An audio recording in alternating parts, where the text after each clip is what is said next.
En buvant de l'eau, cet homme a découvert avec stupeur qu'il pouvait vider une rivière entière d'un trait, comme Kuafu. Mais comme il avait bu trop d'eau, l'homme est monté au sommet de la montagne pour se soulager. Quand l'homme s'est soulagé, le vieil homme à côté est resté bouche bée. Pendant ce temps, au pied de la montagne, un immense incendie dévorait sans pitié les villageois qui passaient par là. Heureusement, une averse soudaine a réussi à les sauver. Les villageois qui avaient échappé de justesse dansaient de joie sous la pluie. Mais l'instant d'après, le jet de l'homme a soudainement changé de direction. Le jet a non seulement arrêté une cascade, mais a aussi instantanément fait tomber un énorme rocher du sommet de la montagne. Juste au moment où le rocher allait s'écraser sur la tête des villageois, le jet est réapparu et a repoussé le rocher d'un coup. La femme assise dans le palanquin a regardé attentivement et a réalisé que l'homme au sommet de la montagne était en fait Park Chan, le célibataire du village. Alors en revenant au village, la femme a raconté l'histoire de Park Chan aux villageois. Ce soir-là, toutes les femmes restées au village ont discrètement grimpé sur les murs de la maison de Park Chan et l'ont découvert avec stupeur que Park Chan pouvait jouer au jiangzi sans utiliser ses pieds. Cette scène a laissé toutes les femmes incrédules. Quand Park Chan s'est retourné, il a révélé son talent spécial sans le vouloir. Ça a laissé ces femmes tellement choquées qu'elles en sont restées bouche bée. Rapidement, l'histoire de Park Chan s'est répandue dans tout le village. Toutes les femmes du village sont venues chez Park Chan avec leurs dots.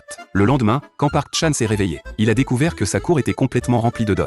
Ça a laissé Park Chan complètement abasourdi. Rapidement, toutes les femmes du village sont tombées enceintes des enfants de Park Chan et tous les enfants qu'elles ont mis au monde ont hérité des gènes de Park Chan. Chaque garçon avait une force incroyable.